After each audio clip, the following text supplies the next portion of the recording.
Bienvenue sur cette session justement consacrée à la migration vers Escatana. Nous allons reparler encore une fois de la conversion technique du système. Dans ce cas-là, on a une entreprise qui a de SAP, on veut juste passer à Escatana. Quelles sont les principales étapes de la méthodologie Activate? Donc, on va avoir Discover, Prepare, Realize et Deploy and Run. Généralement, la phase, on va dire, tout ce qui est avant-projet, va permettre dans un premier temps de se familiariser avec S4HANA. Ici, on identifie les intégrateurs. Généralement, ils vont venir nous faire leur démo, on va dire comme ça, et nous présenter les fonctionnalités standards. Après, on va aller dans une phase prépare qui est toujours l'avant-projet. On va collecter les exigences.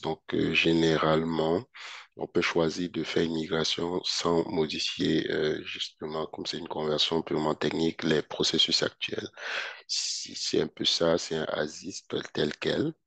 Et si les processus ne sont pas documentés, il faudrait quand même les documenter, l'actuel et généralement aussi l'intégrateur est retenu.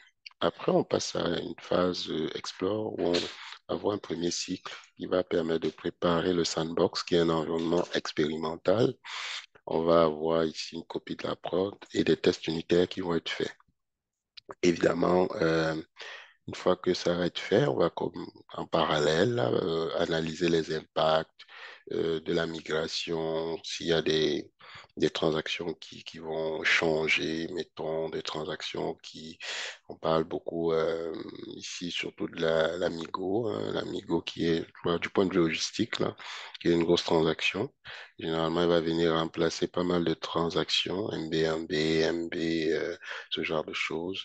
Euh, Assurez-vous de les répertorier. Et aussi, on va avoir des tables, Madoc, ce genre de choses qui vont changer, remplacer, par exemple, du point de vue logistique, certaines autres. On s'assure d'analyser les impacts de la migration sur tous les plans, hein, au point de vue transactionnel, que sur d'autres points de vue, relais responsabilité, etc. On va aller dans un cycle 2 où oui, on fait des smoke tests au niveau des sandbox là. Donc, une fois que c'est créé, on fait des petits smoke tests pour, voilà, quelques transactions, voir si le système fonctionne bien. On crée un environnement de dev qui va permettre de faire des tests unitaires. Voilà, ici, c'est juste essentiellement des smoke tests. Là, on passe aux tests unitaires. Les tests unitaires qui sont des tests de transaction, voilà, pour voir si tout marche bien, donc pour chaque transaction qui va être testée. Et on va, dans un cycle 3 créer un environnement de QA de qualité, donc développement pour dev qualité, dans lequel on va vraiment faire les tests intégrés et de qualité. Donc là, on va déjà tester les processus de bout en bout et voir les points d'intégration entre les différentes fonctions de l'entreprise. Quand ces tests sont concluants, ben, on va faire des dry runs, on va avoir une copie hein, de la prod pour un environnement de pré-prod dans lequel on va faire des tests d'acceptation. Donc, ici, généralement, c'est fait par des analystes fonctionnels, des tests unitaires et parfois par on va dire comme ça, des super utilisateurs, les tests intégrés de qualité. Mais là, pour les tests d'acceptation, ça va être les utilisateurs finaux qui vont vraiment, lors du dry run, là, faire les tests d'acceptation.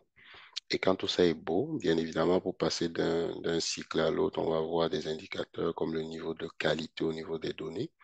Et donc, quand tout ça est beau, ben, on va passer après le cycle dry run, là, le cycle 4 là, en prod. On va faire une map et il va avoir un support opérationnel pour la phase dite hypercare pour s'assurer que les indicateurs, en tout cas la performance est au rendez-vous, il y a moins d'erreurs au niveau de la qualité de données, ou alors si certains tests, par exemple, qui n'avaient pas été jugés critiques avant le déploiement peuvent être complétés, ben, on va les compléter et fermer, ouvrir des tickets à cet effet.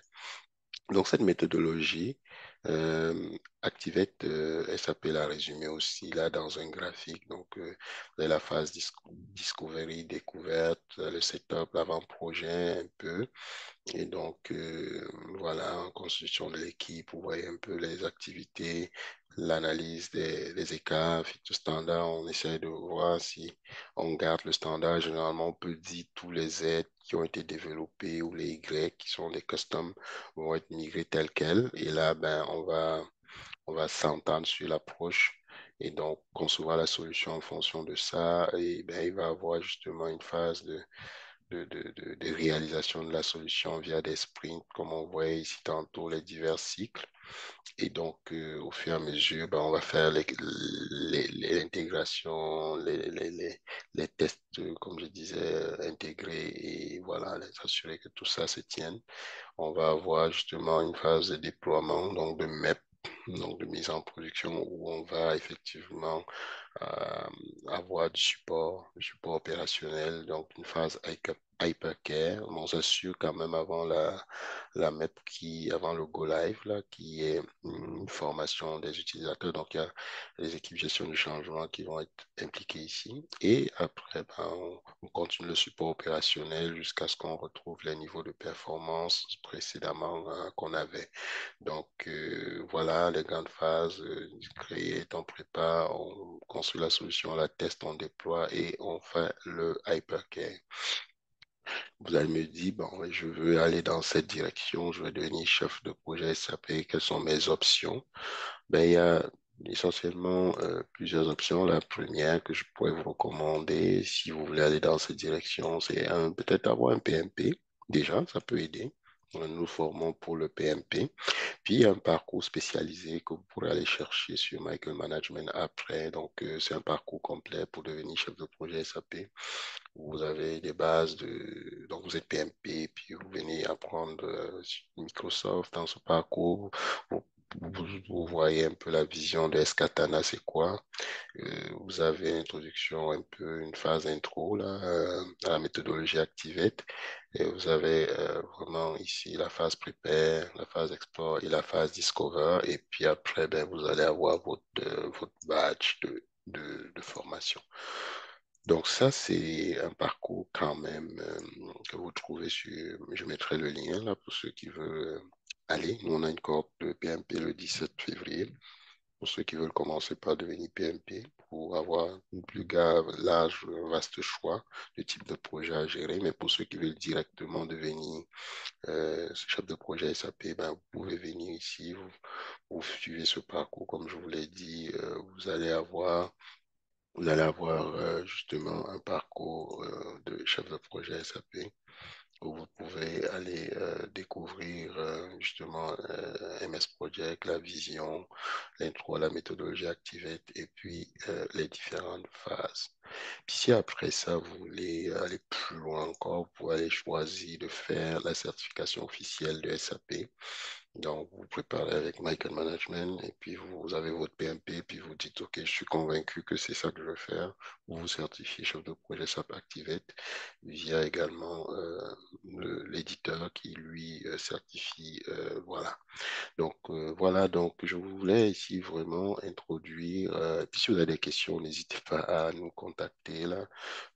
Voilà. Donc, je voulais introduire un peu pour aujourd'hui la conversion d'un système ECC VS4. Puis, on aura comme ça d'autres séances là-dessus.